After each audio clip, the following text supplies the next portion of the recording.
ಜಯ ಭಾರತ ಜನನೀಯ ತನುಜಾತೆ, ಜಯ ಹೇ ಕರ್ನಾಟಕ ಮಾತೆ. Welcome back to ಮತ್ತೊಂದು ಹೊಸ ಎಪಿಸೋಡ್ ಥ್ಯಾಂಕ್ಸ್ ವಿತ್ ಅಂಕಲಗಿ. ಮಾತೃಭಾಷೆಯನ್ನ ಮರಿಬೇಕು. ದಯವಿಟ್ಟು ಕನ್ನಡವನ್ನ ಕಲಿಸಿ ನಿಮ್ಮ ಮಕ್ಕಳು. ಈ ಎಪಿಸೋಡ್ ತುಂಬಾನೇ ಸ್ಪೆಷಲ್. ಯುಗಾದಿ ಹಬ್ಬದ ಒಂದು ಎಪಿಸೋಡ್. ಯುಗಾದಿ ಕಳೆದರೂ ಯುಗಾದಿ ಮರಳಿ ಬರುತ್ತಿದೆ ಅಂತ ಹೇಳಿ ಎಷ್ಟು ಅದ್ಭುತವಾಗಿರ್ತಕ್ಕ ಸಾಲುಗಳನ್ನು ಹೇಳಿದ್ದಾರೆ. ಹೌದು ವೀಕ್ಷಕರೇ, ಯುಗಾದಿ ಮತ್ತೆ ಮರಳಿ ಬಂದಿದೆ. ಹೊಸ ವರುಷ ಮತ್ತೆ ಮರಳಿ ಬರ್ತಾ ಇದೆ. ಅದೇ ಹೊಸ ಹುರುಪನ್ನ ತರ್ತಾ ಇದೆ. ಈ ಬಾರಿ ವಿಶ್ವ ವಸು ಸಂವತ್ಸರದ ಯುಗಾದಿ ನಮ್ಮ ಮುಂದೆ ಬಂದಿದೆ. ಈ ವರ್ಷ ನಿಮ್ಮೆಲ್ಲರಿಗೂ ನನ್ನ ನೆಚ್ಚಿನ ಥ್ಯಾಂಕ್ಸ್ ವಿತ್ ಅಂಕಲ್ಗೆ ಎಲ್ಲ ಪ್ರೀತಿಯ ಕುಟುಂಬದ ಸದಸ್ಯರಿಗೂ ಯುಗಾದಿ ಹಬ್ಬದ ಹಾರ್ದಿಕ ಶುಭಾಶಯಗಳು. ವಿಡಿಯೋದಲ್ಲಿ ಮುಂದೆ ಹೋಗೋಕಿನ ಮುಂಚೆ ದಯವಿಟ್ಟು ಯಾರೆಲ್ಲ ನಮ್ಮ ಚಾನಲ್ನ ಸಬ್ಸ್ಕ್ರೈಬ್ ಮಾಡ್ಕೊಂಡಿಲ್ಲ, ದಯವಿಟ್ಟು ಸಬ್ಸ್ಕ್ರೈಬ್ ಮಾಡ್ಕೊಳ್ಳಿ, ಲೈಕ್ ಮಾಡಿ, ಶೇರ್ ಮಾಡಿ, ಬೆಲ್ ಐಕನ್ ಕೂಡ ಪ್ರೆಸ್ ಮಾಡಿ.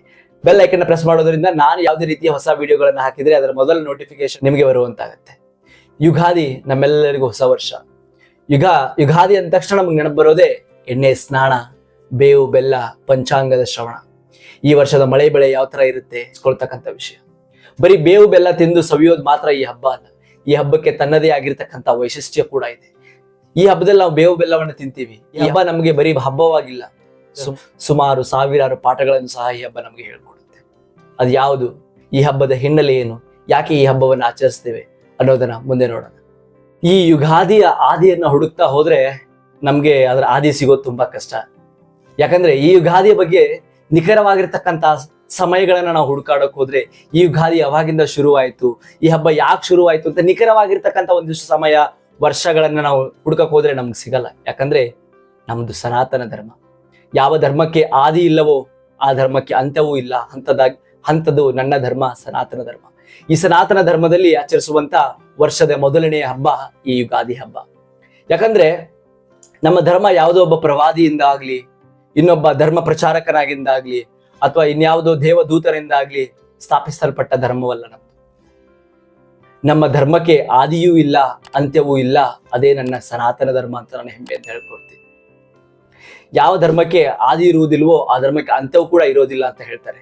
ಅಲ್ಲಿ ಶುರುವಾಗಿದ್ದು ನನ್ನ ಯುಗಾದಿ. ಯುಗಾದಿ ಅನ್ನೋದು ಜನರ ಬದುಕಿನ ಜೊತೆಗೆ ನಡೆದುಕೊಂಡು ಬಂದಿರತಕ್ಕಂಥ ಹಬ್ಬ. ವೈಜ್ಞಾನಿಕವಾಗಿದ್ದು ಪ್ರಕೃತಿ ಸಹಜವಾಗಿ ಮಾನವನೊಂದಿಗೆ ಅನುಸಂಧಾನ ಮಾಡಿಕೊಳ್ಳುವ ಪ್ರಕ್ರಿಯೆ ಜೊತೆ ಶುರುವಾಗಿದ್ದು ಈ ಯುಗಾದಿ ಹಬ್ಬ. ಹೀಗಾಗಿ ಮನುಷ್ಯ ಯಾವಾಗ ನಾಗರಿಕನಾದ್ನೋ, ಯಾವಾಗ ತಿಳುವಳಿಕೆ ಬರಲಿಕ್ಕೆ ಮಾನವನಿಗೆ ಶುರುವಾಯಿತೋ ಅಲ್ಲಿಂದ ಶುರುವಾಗಿದ್ದು ಈ ಆಚರಣೆ ಯುಗಾದಿ ಹಬ್ಬ. ನಾವು ನಾಗರಿಕರಾದ ಮೇಲೆ ಇಂದಿಗೂ ಕೂಡ ಈ ಹಬ್ಬವನ್ನು ಜೀವಂತವಾಗಿರಿಸಿಕೊಂಡು ಬಂದಿದ್ದೇವೆ. ಈ ಹಬ್ಬವನ್ನು ನಾವು ಹೊಸ ವರ್ಷವನ್ನಾಗಿ ಆಚರಿಸುತ್ತಿದ್ದೇವೆ. ಯುಗಾದಿಯ ಹಬ್ಬಕ್ಕೆ ನಮಗೆ ಸಾವಿರಾರು ಇತಿಹಾಸವುಳ್ಳಂತಹ ಕಥೆಗಳು, ಐತಿಹಾಸಿಕವಾಗಿರ್ತಕ್ಕಂಥ ಕಥೆಗಳು ನಮಗೆ ದೊರೆಯುತ್ತೆ. ಪೌರಾಣಿಕವಾಗಿರ್ತಕ್ಕಂಥ ಕಥೆಗಳು ನಮಗೆ ದೊರೆಯುತ್ತೆ. ವೈಜ್ಞಾನಿಕವಾಗಿರ್ತಕ್ಕಂಥ ವಿಷಯಗಳು ನಮಗೆ ಸಿಗುತ್ತೆ. ಯುಗಾದಿ ಅಂದ್ರೆ ಯುಗದ ಆದಿ. ಸೃಷ್ಟಿಕರ್ತ ಬ್ರಹ್ಮ ಸೃಷ್ಟಿಯನ್ನು ಬರೆಯಕ್ಕೆ ಶುರು ಮಾಡಿದ ದಿನ ಇವತ್ತು. ನಾವು ಮೊದಲಿನ ಕಾಲದಲ್ಲಿ ಇಂಗ್ಲಿಷ್, ಬ್ರಿಟಿಷ್, ಜನವರಿ, ಫೆಬ್ರವರಿ ಬರೋಕ್ಕಿಂತ ಮುಂಚೆ ನಾವು ಕಾಲಗಳನ್ನು ಋತುವಿನಲ್ಲಿ ಹೇಳ್ತಾ ಇದ್ವಿ. ವಸಂತ, ಗ್ರೀಷ್ಮ, ಈ ರೀತಿ. ಹಾಗೆ ಇಲ್ಲಿ ನಾವು ಕಾಲಗಳನ್ನು ಋತುವಿನಲ್ಲಿ ಎಳೀತಕ್ಕಂಥ ಪದ್ಧತಿ ನಮ್ಮಲ್ಲಿತ್ತು. ಅದರಂತೆ ಶಶಿರದಲ್ಲಿ ಉದುರಿದ ಎಲ್ಲ ಎಲೆಗಳು ವಸಂತದಲ್ಲಿ ಚಿಗುರಲಾರಂಭಿಸುತ್ತವೆ.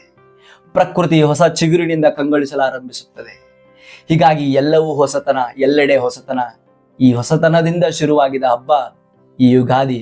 ಹೊಸ ಹಬ್ಬ, ಹೊಸ ವರ್ಷದ ಈ ಹಬ್ಬ. ಇನ್ನು ಐತಿಹಾಸಿಕವಾಗಿ ನೋಡುವುದಾದ್ರೆ ನಾವು ಶಾತವಾಹನರ ಕಾಲಕ್ಕೆ ಹೋಗ್ಬೇಕಾಗತ್ತೆ. ಈ ಹಬ್ಬದ ಒಂದು ಕುರುಹುಗಳನ್ನು ಹುಡುಕಿಕೊಂಡು ಹೋಗೋದಾದ್ರೆ, ಐತಿಹಾಸಿಕವಾಗಿ ಹುಡುಕಿಕೊಂಡು ಹೋಗೋದಾದ್ರೆ ನಾವು ಶಾತವಾಹನರ ಕಾಲಕ್ಕೆ ಹೋಗ್ಬೇಕಾಗತ್ತೆ. ನಾವು ಶಾತವಾಹನರ ಕಾಲದಲ್ಲಿ ಈ ಹಬ್ಬ ಆಚರಿಸುತ್ತಿದ್ರು ಅನ್ನೋಕೆ ಒಂದಿಷ್ಟು ಪುರಾವೆಗಳನ್ನ ಅವರ ಶಾಸನಗಳಲ್ಲಿ ಎತ್ತಿದ್ದಾರೆ. ಆ ಗುರುತುಗಳನ್ನು ನಾವು ಶಾತವಾಹನರ ಕಾಲದಲ್ಲಿ ದೊರೆಯುತ್ತೇವೆ. ಇದಲ್ಲದೆ ಅವರು ಆಳ್ವಿಕೆ ಮಾಡಿದ ಪ್ರದೇಶಗಳಲ್ಲಿ ಮಾತ್ರ ಈ ಹಬ್ಬ ಇರಲಿಲ್ಲ, ವಿಶ್ವವ್ಯಾಪಿಯಾಗಿತ್ತು. ವಸುದೈವ ಕುಟುಂಬಕಂ ಅಂತ ಹೇಳ್ತೀವಿ. ವಿಶ್ವವೇ ಒಂದು ಕುಟುಂಬವಾಗಿ ನೋಡಿರತಕ್ಕಂಥ ಧರ್ಮ ನನ್ನದು, ಸನಾತನ ಧರ್ಮ. ಇದನ್ನು ಹೊರತುಪಡಿಸಿ ಅನೇಕ ಪ್ರದೇಶಗಳಲ್ಲಿ ಕೂಡ ಈ ಯುಗಾದಿ ಹಬ್ಬದ ಆಚರಣೆಗಳ ಮಾಡಿರ್ತಕ್ಕಂಥ ಕುರುಹುಗಳು ನಮಗೆ ದೊರೆಯುತ್ತವೆ. ಇದನ್ನ ಹಂಗಂತ ಹೇಳಿ ಶಾತವಾಹನರೇ ಶುರು ಮಾಡಿದ್ರು ಅಂತಲ್ಲ. ಸೊ ಅದಕ್ಕಿಂತ ಮುಂಚೆಯಿಂದನೂ ಈ ಹಬ್ಬದ ಆಚರಣೆ ನಮ್ಮ ಮುಂದೆ ಇದೆ, ನಮ್ಮ ಜೊತೆ ಇತ್ತು, ನಮ್ಮ ಜೊತೆ ಇರುತ್ತೆ, ಮುಂದೆಯೂ ಕೂಡ ನಮ್ಮ ಜೊತೆ ಬರುತ್ತೆ. ಇನ್ನು ಭಾರತದ ಅನೇಕ ಪ್ರದೇಶಗಳಲ್ಲಿ ಈ ಯುಗಾದಿ ಹಬ್ಬವನ್ನ ಬೇರೆ ಬೇರೆ ಹೆಸರಿನಿಂದ ಕರೀತಾರೆ. ಸೊ ಆಚರಿಸ್ತಾ ಬಂದಿದ್ದಾರೆ. ಇದು ಎಲ್ರಿಗೂ ಹೊಸ ವರ್ಷ, ಎಲ್ಲೆಡೆ ಹೊಸ ವರ್ಷ. ಕನ್ಯಾಕುಮಾರಿಯಿಂದ ಕಾಶ್ಮೀರದವರೆಗೆ ನಾನಾ ಪ್ರದೇಶಗಳಲ್ಲಿ ಈ ಒಂದು ಹೊಸ ವಸಂತದ ಕಾಲದಲ್ಲಿ ಈ ಹಬ್ಬವನ್ನ ಆಚರಿಸ್ತಾ ಬರ್ತಾರೆ. ಅದಕ್ಕೆ ಬೇರೆ ಬೇರೆ ಹೆಸರುಗಳನ್ನು ಸಹ ಇದೆ. ಇನ್ನು ಪಾಶ್ಚಾತ್ಯ ದೇಶದವರು ಜನವರಿ 1 ಹೊಸ ವರ್ಷ ಅಂತ ಹೇಳ್ಬಿಟ್ಟು ನಮಗೆಲ್ಲರಿಗೂ ತಲೆಯಲ್ಲಿ ತುಂಬಿ ಮೈಂಡ್ ವಾಶ್ ಮಾಡ್ಬಿಟ್ಟಿದ್ದಾರೆ. ಸೊ ನಿಮ್ಗೆ ಅವ್ರನ್ನ ಹೋಗಿ ಕೇಳ್ರಿ, ನೀವು ಯಾರಿಗಾದ್ರೂ ಹೋಗಿ ಕೇಳಿ, ನೀವು ಯಾರನ್ನಾದ್ರೂ ಹೊಸ ವರ್ಷ ಜನವರಿ 1 ಯಾಕೆ, ಅದರ ವೈಜ್ಞಾನಿಕ ಹಿನ್ನೆಲೆಗಳೇನು, ಐತಿಹಾಸಿಕ ಹಿನ್ನೆಲೆಗಳೇನು, ಪುರಾಣದಲ್ಲಿ ಏನಾದ್ರು ಅದರ ಬಗ್ಗೆ ಇದೆಯಾ ಅಂತ ಹೇಳಿ. ಯಾವುದೂ ಸಹ ನಮಗೆ ದೊರೆಯೋದಿಲ್ಲ. ಯಾವುದೋ ಒಬ್ಬ ರಾಜ ಬರ್ತಾನೆ, ಒಂದು ಹೊಸ ಕ್ಯಾಲೆಂಡರ್ ಮಾಡ್ಕೊಂಡು ಬರ್ತಾನೆ, ಇದೇ ನಮ್ಗೆ ಹೊಸ ವರ್ಷ ಅಂತ ಹೇಳ್ತಾನೆ, ನಾವೆಲ್ಲರೂ ಹಾಲೆಲೂಯಾ ಅಂತ ಒಪ್ಕೊಂಡ್ಬಿಡ್ತೀವಿ. ಅಲ್ಲಿಂದ ಶುರುವಾಗಿದ್ದು ಈ ಹೊಸ ವರ್ಷ. ಅಲ್ಲಿಂದ ಶುರುವಾಯ್ತು ಮಧ್ಯರಾತ್ರಿ ಬಿಡಿ ಕುಡಿದು ಹಗಲ್ಲ ಮಲಗುವ ಹಬ್ಬ. ಯಾವುದು? ನಮ್ದು ಯುಗಾದಿ ಅಲ್ಲ, ಹೊಸ ವರ್ಷ ಜನವರಿ 1. ಭಾರತಕ್ಕೆ ಯಾವ ರೀತಿ ಬಂತು? ಬ್ರಿಟಿಷರು ಇದಾರಲ್ಲ, ನಮ್ಮ ದೇಶಕ್ಕೆ ಸುಮಾರು ವಿಷಯಗಳನ್ನ ತಗೊಂಡ್ ಬಂದ್ರು. ಅದರಲ್ಲಿ ಅವರು ತಂದು ಬಂದು ಇಲ್ಲಿ ಬಿಸಾಕಿ ಹೋಗಿರ್ತಕ್ಕಂಥ ಒಂದು ಆಚರಣೆ ಯಾವ್ದಂದ್ರೆ ಈ ಹೊಸ ವರ್ಷದ ಆಚರಣೆ. ಸೊ ಹಂಗಾಗಿ ಇದು ಇಂದಿಗೂ ನಮ್ಮಗಳ ಮಧ್ಯೆ ನಡ್ಕೊಂಡು ಬಂದಿದೆ. ಆದ್ರೆ ಸನಾತನಿಗಳಿಗೆ ಹೊಸ ವರ್ಷ ಅಂದ್ರೆ ಅದು ಯುಗಾದಿ ಮಾತ್ರ. ಇದು ಕೇವಲ ಡೇಟ್ ಬದಲಾಗುವ ಒಂದು ದಿನವಲ್ಲ. ಪ್ರಕೃತಿಯಲ್ಲಿ ಒಂದಿಷ್ಟು ವಿಸ್ಮಯಕಾರಿ ಬದಲಾವಣೆಗಳಾಗುತ್ತೆ. ಇದು ಮಾನವ ಮತ್ತು ಪ್ರಕೃತಿಯ ನಡುವೆ ಸಂಬಂಧ ಬೆಸೆಯುವ ಒಂದು ಹಬ್ಬ.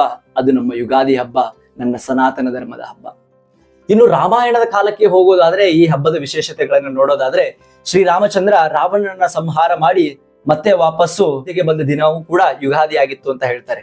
ಅಂತೆ ನಮ್ಮಲ್ಲಿ ಇರ್ತಕ್ಕಂಥ ಎಲ್ಲ ಕೆಟ್ಟ ಆಲೋಚನೆಗಳು ಸುಟ್ಟು ಹೋಗಿ ನಮ್ಮೆಲ್ಲ ಹಳೆಯ ಕಷ್ಟಗಳು ದೂರವಾಗಿ ಮುಂದಿನ ದಿನಗಳು ಸುಖಮಯವಾಗಿರಲಿ ಅನ್ನುವುದೇ ಈ ಒಂದು ಕಥೆಯ ಆಶಯ. ಇನ್ನು ನಮ್ಮ ವರನಟ ಡಾಕ್ಟರ್ ರಾಜ್ಕುಮಾರ್ ಅವರು ಹೇಳಿದ್ದಾರೆ, ವಸಂತ ಕಾಲ ಬಂದಾಗ ಮಾವು ಚಿಗುರಲೇಬೇಕು ಅಂತ, ಕೋಗಿಲೆ ಹಾಡಲೇಬೇಕು, ಕಂಕನ ಕೂಡಿ ಬಂದಾಗ ಮದುವೆ ಆಗಲೇಬೇಕು. ಅದರಲ್ಲಿ ಮೊದಲನೇ ಲೈನ್ ವಸಂತ ಕಾಲ ಬಂದಾಗ ಮಾವು ಚಿಗುರಲೇಬೇಕು. ಹೌದು, ಇನ್ನೇನು ಸಮ್ಮರ್ ಹಾಲಿಡೇಸ್ ಬರ್ತಾ ಇದೆ. ಬೇಸಿಗೆ ರಜೆ ಎಲ್ಲ ಮಕ್ಕಳಿಗೂ ಕೂಡ ಶುರು ಆಗ್ತಾ ಇದೆ. ಮಾವಿನ ಹಣ್ಣಿನ ಸುಗ್ಗಿಯೂ ಕೂಡ ಶುರು ಆಗ್ತಿದೆ. ಅದರ ಜೊತೆಗೆ ಬೇವು ಬೆಲ್ಲದ ರುಚಿ ನಮಗೆ ವರ್ಷದ ಮೊದಲೇ ಸಿಕ್ಬಿಡುತ್ತೆ. ಅದಾದ್ಮೇಲೆ ನಾವು ಮಾವಿನ ಹಣ್ಣಿನ ರುಚಿಯನ್ನ ಸವಿಯೋಣ. ಅದಕ್ಕಿಂತ ಮುಂಚೆ ಬೇವು ಬೆಲ್ಲದ ಮಿಶ್ರಣ, ಜೀವನದಲ್ಲಿ ಬರ್ತಕ್ಕಂಥ ಎಲ್ಲ ಸುಖ ದುಃಖಗಳು ಬೇವು ಸ್ವಲ್ಪ ಬೆಲ್ಲದ ಹಾಗೆ ಮಿಶ್ರಣ ಮಾಡಿಕೊಂಡು ಎರಡನ್ನೂ ನಾವು ಸರಿದೂಗಿಸ್ಕೊಂಡು ಹೋಗೋಣ ಅಂತಕ್ಕಂಥ ಪಾಠವನ್ನ ಹೇಳ್ಕೊಡುತ್ತೆ ಈ ಹಬ್ಬ, ನಮ್ಮ ಹಬ್ಬ ಯುಗಾದಿ ಹಬ್ಬ. ಯುಗಾದಿ ಹಬ್ಬ ಬಂತು, ನಾವೆಲ್ಲ ಒಂದಿಷ್ಟು ನಮ್ಮಲ್ಲಿ ಬದಲಾವಣೆಗಳನ್ನ ಮಾಡಿಕೊಳ್ಳೋಣ. ನಾವೇನ್ ಜನವರಿ 1ಕ್ಕೆ ನೀವೆಲ್ಲ ರೆಸೊಲ್ಯೂಷನ್ ತಗೊಂಡಿದ್ರು ಅದನ್ನೆಲ್ಲ ಎಷ್ಟು ತುಂಬಾ ಚೆನ್ನಾಗಿ ಫಾಲೋ ಮಾಡ್ತಿದೀವಿ ಅಂತ ನಮಗಂತೂ ಗೊತ್ತಿಲ್ಲ. ಇವತ್ತು ನಾವು ತಗೊಳ್ಳೋಣ ನಮ್ಮ ಹಬ್ಬ, ನಮ್ಮ ನಾಡ ಹಬ್ಬ, ನಮ್ಮ ದೇಶೀಯ ಹಬ್ಬ, ನಮ್ಮ ಸ್ವದೇಶೀಯ ಹಬ್ಬ. ಇವತ್ತು ನಾವು ಏನಾದ್ರು ಒಂದಿಷ್ಟು ರೆಸೊಲ್ಯೂಷನ್ ತಗೊಳ್ಳೋಣ. ನಮ್ಮ ಕೆಲಸಗಳನ್ನ ನಾವು ಮಾಡ್ತಾ ಹೋಗೋಣ. ಭಗವದ್ಗೀತೆಯಲ್ಲಿ ಶ್ರೀಕೃಷ್ಣ ಹೇಳಿದಾಗೆ, ನಿನ್ನ ಕೆಲಸಗಳನ್ನ ನೀನು ಮಾಡ್ತಾ ಇರು, ನಿನ್ನ ಕರ್ಮಗಳನ್ನ ನೀನು ಮಾಡ್ತಾ ಇರು, ಫಲಾಪೇಕ್ಷೆಗಳನ್ನ ನನಗ್ ಬಿಡು ಅಂತ. ಕರ್ಮಣ್ಣೆ ವಾದಿಕಾರಸ್ತೆ ಮಾ ಫಲೇಸು ಕದಾಚಾರ ಅಂತ ಹೇಳಿದ ಹಾಗೆ ನಾವು ನಮ್ಮ ಕರ್ಮಗಳನ್ನ, ನಮ್ಮ ಕೆಲಸಗಳನ್ನ ಮಾಡ್ತಾ ಹೋಗೋಣ. ಅದರ ಫಲಾಪೇಕ್ಷೆಗಳನ್ನ ಭಗವಂತನಿಗೆ ಬಿಡೋಣ. ನಿಮ್ಗೆ ಈ ವರ್ಷ ನೀವು ಮಾಡ್ತಕ್ಕಂಥ ಎಲ್ಲ ಕೆಲಸಗಳು ಸಫಲವಾಗ್ಲಿ, ನಿಮ್ಮ ಕೆಲಸಗಳಿಗೆ ಯಾವುದೇ ವಿಘ್ನಗಳು ಬರದೇ ಇರಲಿ ಅಂತ ದೇವರಲ್ಲಿ ನಾನು ಪ್ರಾರ್ಥನೆ ಮಾಡ್ತೇನೆ. ಅಂದ್ರೆ ಒಂದಿಷ್ಟು ಏನೋ ನಮ್ಮ ಜೀವನದಲ್ಲಿ ಬದಲಾವಣೆಗಳಾಗ್ಬಿಟ್ರೆ ಅವಾಗ ನಾವು ಸೋತ್ ಕೂತ್ಕೊಂಡ್ಬಿಡ್ತೀವಿ. ಇಲ್ಲ, ನಾವು ಸೋತಿರ್ತೀವಿ, ಅವನ ಆಟ ಶುರುವಾಗಿರುತ್ತೆ, ಭಗವಂತನ ಆಟ. ಸೊ ಹಂಗಾಗಿ ಭಗವಂತ ನಮ್ಗೆ ಏನೋ ಒಂದು ನಮ್ಮಿಂದ ಕಿತ್ಕೊಳ್ತಾ ಇದ್ದಾನೆ ಅಂದ್ರೆ ಅದಕ್ಕಿಂತ ಉತ್ತಮವಾಗಿರೋದನ್ನ ನಮಗೆ ಭಗವಂತ ಕೊಡ್ತಾನೆ ಅಂತಕ್ಕಂಥ ನಂಬಿಕೆ ಆ ಭಗವಂತನ ಮೇಲೆ ಇಡೋಣ.